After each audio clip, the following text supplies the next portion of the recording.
Otep à tous, bien-aimés frères et sœurs, la situation aux États-Unis ne cesse de s'aggraver. Le 5 août dernier, il y a eu un krach boursier. Eh oui, aux États-Unis. La bourse américaine a perdu plus de 2000 milliards de dollars en quelques heures. Plus de 2000 milliards de dollars. Et c'est ça le vrai problème des Américains. Et c'est ça ce que j'appelle, moi, la vraie guerre, la troisième guerre mondiale, menée par la Chine et la Russie contre les États-Unis et l'OTAN. Et l'OTAN veut maintenant de l'Afrique parce qu'elle se dit la seule façon de s'en sortir, c'est de prendre l'Afrique en otage, de piller toutes les matières premières africaines. Et s'il le faut, exterminer les populations africaines comme ils l'ont fait à l'île de Chagos et dans d'autres endroits du monde. Et ça, c'est une autre paire de manches qui n'arrivera pas, c'est un rêve. Donc je disais que comment des choses comme ça peuvent arriver? Parce qu'aujourd'hui, les États-Unis ont connu une baisse d'emploi, une création d'emplois du jamais arrivé. Les États-Unis sont déjà dans la récession. Les États-Unis sont déjà dans la crise. Les États-Unis sont déjà en difficulté. Depuis qu'ils ont,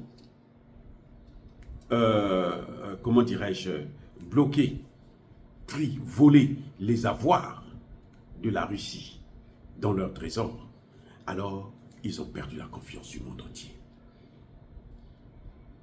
Le monde entier, personne n'a plus confiance aux États-Unis.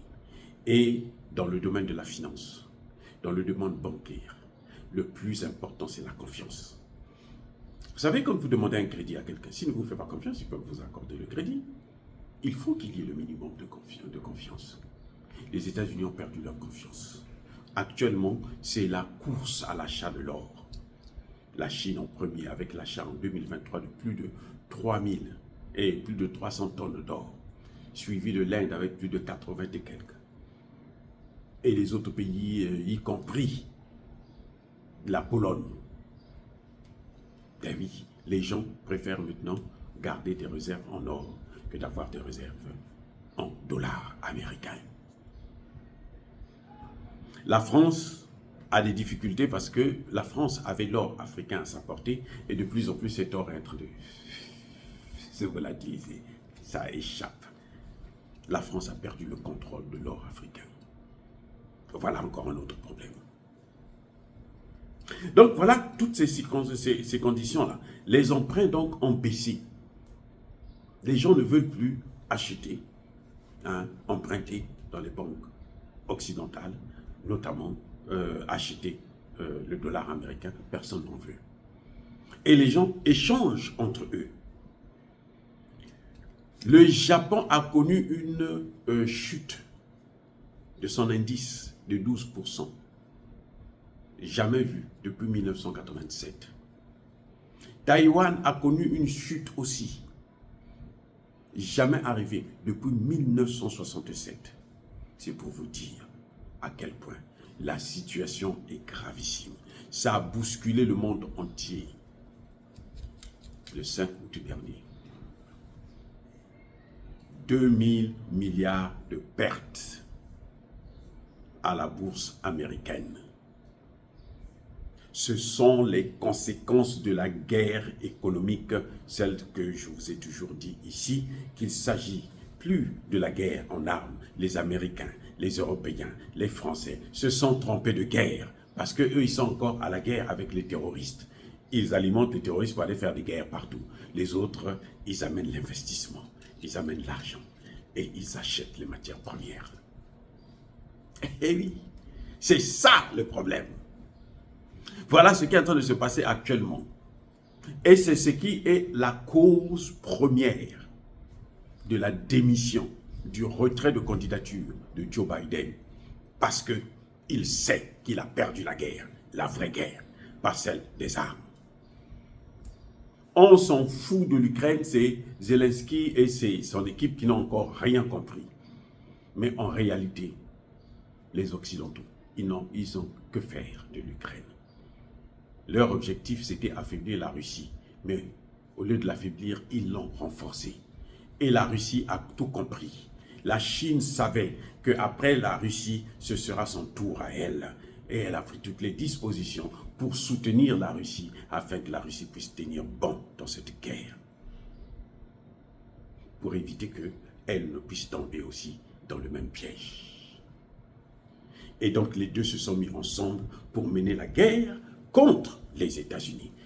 Les premières conséquences, c'est ce que vous voyez. Je vous ai dit tout récemment que les pays du BRICS sont prêts à prendre le contrôle de la Banque mondiale et du FMI. Parce que la Banque mondiale et le FMI fonctionnent au plus offrant, c'est-à-dire celui qui contrôle la Banque mondiale et le FMI, c'est celui qui investit le plus. L'OTAN,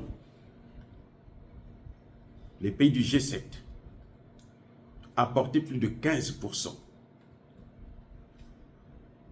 à cette banque. Maintenant, là, ils sont en baisse. La Russie et la Chine sont en train de le dépasser. Surtout avec l'entrée, les pays comme l'Inde et l'Indonésie, la Taïwan qui frappent aux portes, qui sont des nouvelles économies émergentes. Eh bien, c'est pratiquement inévitable que les BRICS puissent prendre le contrôle de la Banque mondiale et du FMI. Et ça pose un problème. La Banque mondiale et le FMI, ce sont ce qu'on appelle les institutions de Bretton Woods, créées par les Américains. Bretton Woods, c'est une ville aux États-Unis. C'est créé pour protéger le dollar américain. Et si ça passe dans les mains des BRICS, qu'est-ce que ça va devenir? Bref, le monde a tremblé. Le monde de la finance a tremblé. C'était un tsunami le 5 août dernier. Il y a donc à peine 3 jours. Alors, bien-aimés frères et sœurs, dire cela, c'est inciter à la haine ou à la violence. Yaba, colère, veille. Quand les États-Unis, la France et les autres fabriquent des terroristes pour venir les éjecter au Mali afin qu'ils puissent faire des sales besognes, eh bien, eux-mêmes, ils sont en train de scier la branche sur laquelle ils sont assis. Eh oui, ils sont en train de racler. La Chine et la Russie sont en train de couper les racines de leur arbre. Donc, bientôt là, ils vont tomber. C'est ce qu'on appelle la dédollarisation. Soyez bénis, abondamment bénis par le Dieu des Kémites et par nos ancêtres angélisés. Mais que tous ceux qui persécutent le continent africain, le pillent et le déstabilisent, qu'ils soient noirs, blancs, chinois, arabes, juifs, indiens ou qui qu'ils soient punis, maudits, foudroyés, neutralisés, écrasés, effacés par le Dieu des Kémites et par nos ancêtres angélisés. Vive l'Afrique éternelle. J'ai dit et j'assume.